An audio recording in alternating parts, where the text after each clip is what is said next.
ஒரு விடுமுறைக்கு ஷத்தோ தி ஷெவர்னி என்ற இடத்துக்கு நாங்கள் எங்களுடைய சிற்றுந்தில் பயணப்பட்டு கொண்டிருக்க போகிற வழியில் ஷாத் என்ற இடத்துக்கு தாண்டி தான் போக வேண்டிய ஒரு கட்டாயம் இருந்தது. ஷாத் கோயிலுக்கு நான் 93-4 காலப்பகுதியில் ஒரு முறை அந்த திருவிழாக்கு சென்றிருக்கிறேன், தமிழ் திருவிழாக்கு. அதற்கு பின் நான் இன்று 25 ஆண்டுகளுக்கு மேலாகிவிட்டது அந்த கோயிலுக்கு சென்று. நிறைய தமிழாக்கள் இந்த கோயிலுக்கு அதிகமாக தமிழ் பூசைக்கு செல்வதாக கூறி பெரும் விழாவாக அதை கொண்டாடுவதாக கூறியிருக்கிறார்கள். நான் செல்வதில்லை. முக்கியம், நான் கிறித்தவர் இல்லை. இரண்டாவது, அது வெகு தூரத்தில் இருக்கிறதாலேயும் நான் செல்வதில்லை. போகும் வழியில் இப்படி அந்த கோபுரத்தை கண்டவுடன் எந்த இடம் என்று பார்க்கும் பொழுது ஷாத் கண்டு அது காட்டும் பொழுது மனதுக்கு ஒரு மகிழ்ச்சியாக இருந்தது. காரணம், நான் அந்த கோயிலுக்கு பல காலமாக செல்ல வேண்டும் என்ற ஒரு ஆசை என் மனதுக்குள்ளே இருந்தது. ஏனென்றால் அந்த கோயிலை பற்றிய மகிமை, புனிதம், அதனுடைய பழமை பற்றியெல்லாம் நிறைய பேர் பேச கேள்விப்பட்டிருக்கிறேன். இது இறைவனுடைய அருளாக இருக்கலாம், அல்லது இயற்கை எமக்கு அளித்த வரமாக இருக்கலாம். எதுவாக இருந்தாலும் சிறப்பாக நடந்தது என்பதுதான் உண்மை. நாங்கள் போன அன்று சரியான மழை மேகம், கார்மேகம் மூடிக்கொண்டு இருந்தது வானத்தை. இருந்தபோதும் நாங்கள் கோயிலை மெல்ல மெல்ல மெல்ல மெல்ல அதனுடைய இயற்கை அழகையும் அதனுடைய சூழலையும் ரசித்து கொண்டே சென்று கொண்டிருந்தோம் சிற்றுந்தில். எங்களோடு இணைந்து பயணப்பட்ட ஒரு அம்மா, அவர்தான் இந்த காணொளியை எடுத்துக்கொண்டிருந்தவர். அவருக்கு முதல் நன்றியை கூற வேண்டும். நான் ஓட்டி செல்லும் பொழுது, நான் கேட்கும் பொழுதெல்லாம் அந்த காட்சிகளை கவனமாக இந்த காணொளிக்குள் நிரப்பி கொடுத்திருக்கிறார். அவருக்கு முதல் நன்றியை நான் கூறிக்கொண்டு ஷாத் கோயிலை பற்றி தெரியாதவர்களுக்கு கொஞ்சம் விளக்கம் தருவதாக எண்ணிக்கொண்டு இந்த காணொலியை செய்து கொண்டிருக்கிறேன். ஏற்கனவே ஷாத்துக்கு போயிருந்தவர்கள் இதை பற்றி பார்க்க வேண்டிய அவசியமில்லை என்று நினைக்கிறேன். இருந்தாலும் நீங்கள் காணாத சில காட்சிகளை காணும் வாய்ப்பு இருக்கலாம். ஆகவே இந்த காணொலியை தொடர்ந்து பாருங்கள்.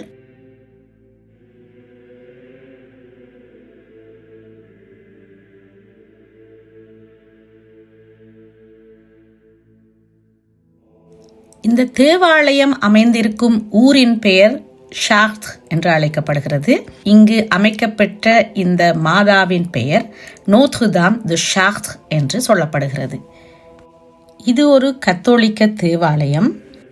இந்த தேவாலயத்தின் உயரம் 113 மீட்டர் என்றும் 1194ஆம் ஆண்டு இது கட்ட ஆரம்பித்ததாகவும் சொல்லப்படுகிறது. இதனுடைய கட்டமைப்பு அல்லது கட்டுமானம் ஆர்கிடெக்சர் கோத்திக் என்றும் ஆர்கிடெக்சர் ஹோமன் என்ற 2 வகையான கட்டமைப்பை கொண்டதாக இது கட்டப்பட்டிருக்கிறது.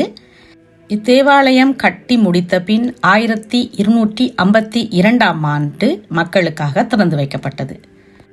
இந்த தேவாலயம் ஆர்கிடெக்சர் கோத்திக் என்ற ஒரு மொனிமெண்ட் வடிவமாக டூரிஸ்டுக்கு அது ஒரு மொனிமெண்டாக பார்க்கப்படுகிறது, அந்த ஊருடைய மொனிமெண்டாக.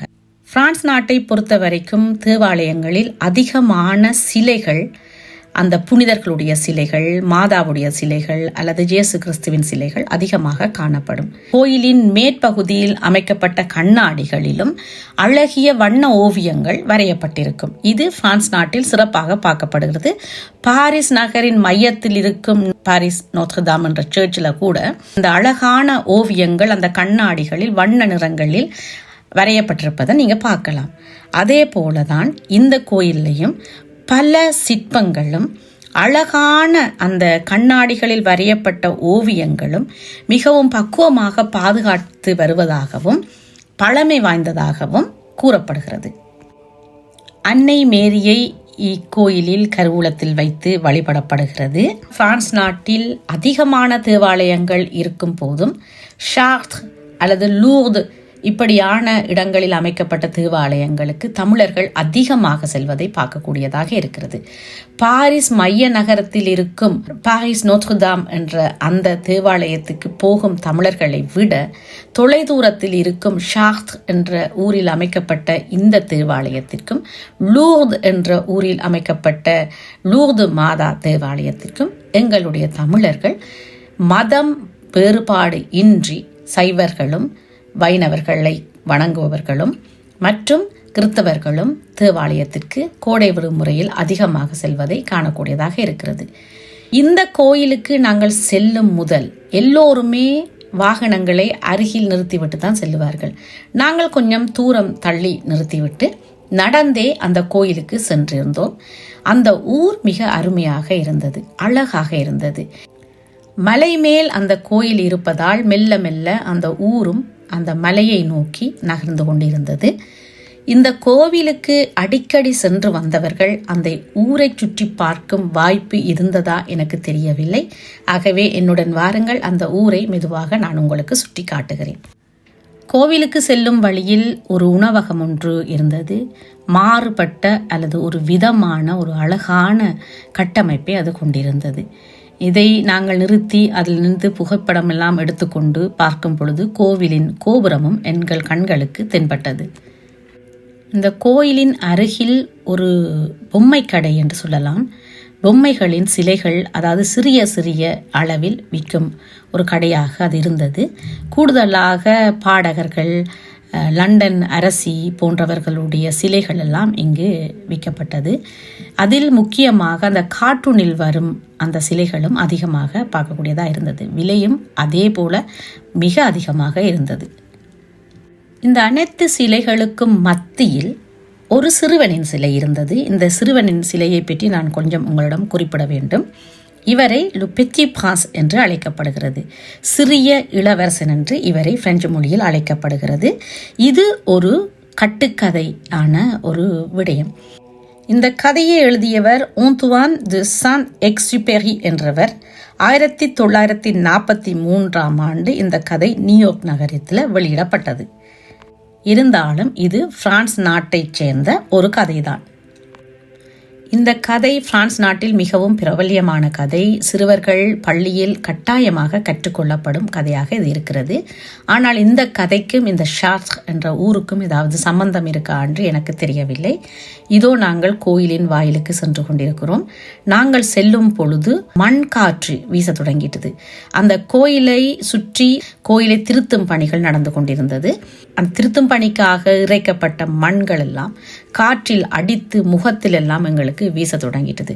முகமெல்லாம் மண் காற்று அடித்து காயங்கள் வரும் அளவுக்கு வேகமாக அடிக்க தொடங்கிட்டது. ஒரு மாதிரி அந்த காற்றை எதிர்த்து கொண்டு அந்த கோயிலின் வாயிலுக்குள் நுழைய தொடங்கினோம். 2 வாயில்கள் இருக்கிறது. ஒரு வாயிலுக்குள்ளாலே நாங்கள் உட்சென்றோம். நாங்கள் நினைத்த மத்தியான நேரத்தில் செல்வதால் இந்த கோயில் சில நேரம் மூடப்பட்டு இருக்கலாம் என்ற எண்ணத்தோடு போகும் பொழுது அந்த கோயில் 2 கரங்களை விரித்து வருக வருக என 2 தேவாலய கதவுகளும் திறக்கப்பட்டு எங்களை வரவேற்று கொண்டு இருந்தது. உள்ளுக்கு நுழைந்தவுடன் ஒரு 10-15 பேர் அந்த தேவாலயத்திற்குள் வணங்குவதற்காகவோ அல்லது எங்களைப் போல பார்வையிடுவதற்காக வந்திருந்தார்கள். இருந்த போதும் மிக அமைதிதான் அதற்குள் நிலவி இருந்தது. தேவாலயத்திற்கும் சைவ கோயில்களுக்கும் இருக்கும் வித்தியாசம், சைவ கோயிலுக்குள் போனால் ஆரவாரமும் மணிச்சத்தமும் பூக்களின் வாசமும் கற்பூர வாசனையும் அரோகரா என்னும் மொழியும் காதுகளுக்கு ஒரு வகையான ஆன்மீகத்தை கொடுக்கும். அதே போல தேவாலயத்துக்கு போனோமையானால் அமைதி என்ற ஒரு வடிவத்தால் ஆன்மீகத்தை கொடுக்கும். இரண்டுமே இருவேறு வடிவமான ஆன்மீகத்தை கொடுத்தாலும் இறைவனை செல்லும் வழியாகவே அது இருக்கிறது. இந்த கோயில்களின் கண்ணாடிகளை நீங்கள் பார்க்குங்கள். எல்லாமே ஏதோ ஒரு வடிவத்தில் அந்த புனிதர்களை பற்றியோ அல்லது இயேசு கிறிஸ்துவின் கதையை பற்றியோ அன்னை மரியாவின் கதையை பற்றியோ அது வரையப்பட்டிருப்பதை பார்க்கக்கூடியதாக இருக்கிறது. இந்த கோயில்களில் பல சிலைகள் உடைந்து போய்கொண்டிருந்தன. நான் நினைக்கிறேன் காலம் அதிகமாகிவிட்டதால் 1 நூற்றாண்டுக்கு மேலாகிவிட்டது இந்த கோயிலை கட்டி. ஆகவே அந்த கட்டடங்கள் எல்லாம் மெல்ல மெல்ல பழுதாகி கொண்டு வருவது போல இருக்கிறது. அங்கு வேலைகளும் செய்து கொண்டிருக்கிறார்கள். இது மீட்பு பணியாக அல்லது இது மீளுருவாக்கமாக அந்த கோயிலை செய்து கொண்டிருக்கிறார்கள். இருந்தபோதும் உள்ளுக்கும் மிக அழகாக இருந்தது அந்த தேவாலயம். அதன் மத்திய பகுதி இன்னும் அழகாக நல்ல ஒளி கொடுக்கும் ஒரு இறைவனின் வடிவத்தை அதில் காட்டிக் கொண்டிருந்தது.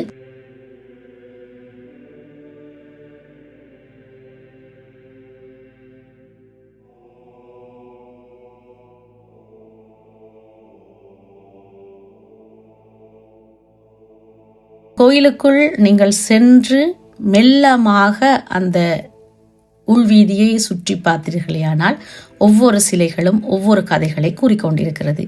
எங்களுடன் வந்தவர் ஒருவர் கூறினார், இங்கு ஒரு கருப்பு மாதா இருந்ததாகவும் அந்த கருப்பு மாதாவின் சிலை நீக்கப்பட்டு வெள்ளை மாதா ஒருவர் இருப்பதாகவும் கூறினார்.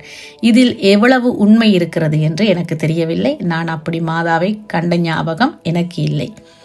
அதன் பின் இன்னொரு விடயம் என்னவென்றால், இங்கு கோயில்களில் அந்த கோயில்களில் பணியாற்றிய அல்லது இறைவனுக்கு சேவை செய்த ஃபாதர்ஸ் அல்லது புனிதர்களை அல்லது அதில் முக்கியமானவர்களை அந்த கோயிலுக்குள்ளேயே புதைத்து அங்கு சமாதிகள் கட்டப்பட்டு அவர்களையும் வழிபடும் ஒரு பழக்கம் பிரான்ஸ் நாட்டவர்களில் இருக்கிறது. இது மற்ற நாடுகளிலையும் தேவாலயங்களில் இப்படி செய்கிறார்களா என எனக்கு தெரியவில்லை. ஆனால் பிரான்ஸ் நாட்டில் அந்த கோயிலுக்கு சேவை ஆற்றிய புனிதர்களை அல்லது ஃபாதர்ஸ் அவர்களை அல்லது சிஸ்டர்ஸ் இறைப்பணி செய்தவர்களை அந்த கோயிலுக்குள் புதைக்கும் வழக்கம் நான் பல இடங்களில் கண்டிருக்கிறேன். இதில் காணும் பல சிலைகளின் கைகள் தலைகள் எல்லாம் உடைந்து போய் பாதி உடல்கள் இல்லாமல் எல்லாம் இருந்தது.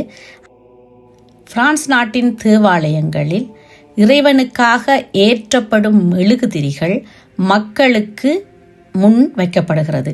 அதன் விலையையும் அதில் குறிப்பிட்டு இருப்பார்கள். மக்கள் அதற்கான பணத்தை செலுத்திவிட்டு அந்த மெழுகுதிரியை எடுத்து இறைவனுக்கு தங்களுடைய வேண்டுதலை எண்ணி ஏற்றுவார்கள். இது அந்த மக்கள் மீது அந்த தேவாலயம் கொண்டிருக்கும் நம்பிக்கை என்றே கூற வேண்டும்.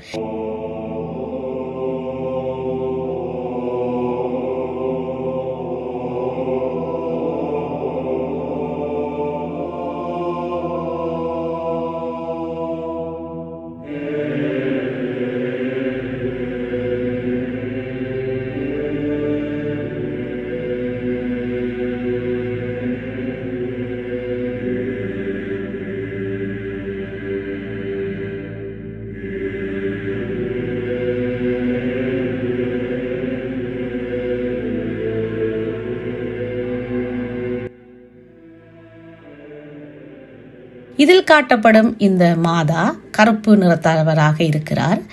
ஆனால் நாங்கள் நேரடியாக பார்த்த மாதா வெள்ளை நிறமாக இருந்தது. சில நேரம் அந்த சிலை பழுதாகப்பட்டு போனதால் புது சிலை ஒன்று அதற்காக கொண்டு வந்து வைக்கப்பட்டிருக்கிறதோ எனக்கு தெரியவில்லை. யாராவது உங்களுக்கு தெரிந்திருந்தால், எனக்கு இதில் நான் கூறாத விடயங்கள் ஏதாவது இருந்தால் தயவு செய்து எங்களுக்கு அறியத்தாங்கோ. அந்த கருப்பு மாதா இருந்த இடத்தில் தான் அந்த வெள்ளை மாதாவும் இருக்கிறார். அதே போல அந்த கோயில்களுக்கு ஆரம்ப காலத்திலிருந்து பணியாற்றி இறந்தவர்களின் புகைப்படங்களும் அந்த கோயிலுக்குள் வைக்கப்பட்டது.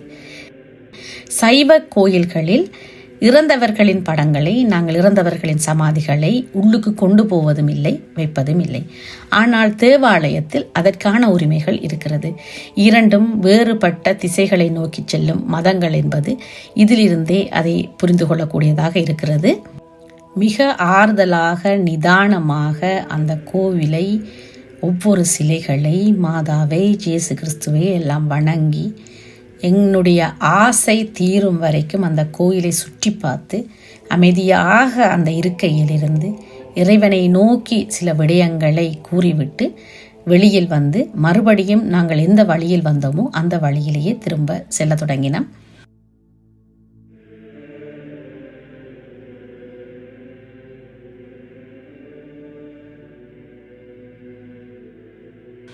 நாங்கள் போகும் பொழுது நாங்கள் பார்த்து விட்டு சென்ற அதே கட்டிடம் எந்த மாற்றமும் இல்லாமல் அதே இடத்தில் இருந்தது. எமக்கு ஆச்சரியமாக இருந்தது. அந்த வீதியில் செஸ் விளையாடும் ஒரு மேசையை உருவாக்கி அதில் அந்த மேசையிலேயே அதை நிரந்தரமாக அந்த செஸ் விளையாடும் அந்த கட்டங்களை வைத்திருந்தார்கள்.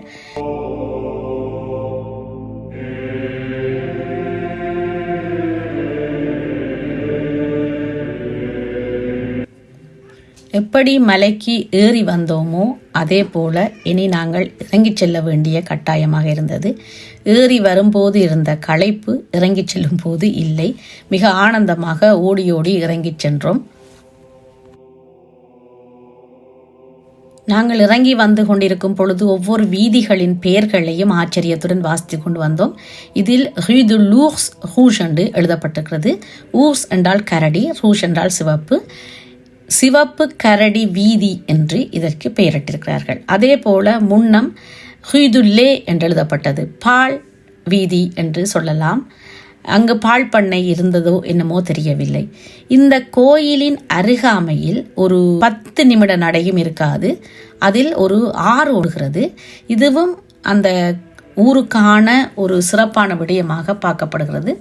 அந்த ஆறு மிக அழகான ஒரு காட்சியாக, உண்மையிலேயே அது நேரில் பார்த்தது போல் இல்லாமல் ஒரு ஓவியர் வரைந்தால் எப்படி இருக்குமோ அப்படி அருமையான ஒரு காட்சியாக அது இருந்தது. இந்த கோவிலுக்கு சென்றவர்கள் அந்த இடத்திற்கு சென்று பார்த்திருப்பார்களோ எனக்கு தெரியவில்லை. சிற்றுந்தில் பயணம் செல்வது ஒரு நல்ல வாய்ப்புத்தான். நாங்கள் எங்கோ செல்லும் பொழுது போகும் வழியில் இருக்கும் ஊர்களையும் சுற்றி பார்த்துவிட்டு செல்லும் வாய்ப்பு அதை கொடுத்து விடுகிறது. எங்களுக்கும் அப்படித்தான். நாங்கள் போகும் வழியில் ஒவ்வொரு ஊர்களையும் நிறுத்தி நிறுத்தி பார்த்துவிட்டு சென்றோம். எல்லா ஊர்களும் அழகாக அமைவதில்லை, ஆனால் அழகான ஊர்களும் பிரான்ஸ் நாட்டில் இருக்கிறது என்பதை நான் கண்டுகொண்டேன். நீங்களும் இந்த காணொளியை கண்டு மகிழ்ந்திருப்பீர்கள் என்ற நம்பிக்கையில் உங்களிடமிருந்து விடைபெறுகிறேன். உங்கள் பிரியா அளவன். நன்றி, வணக்கம்.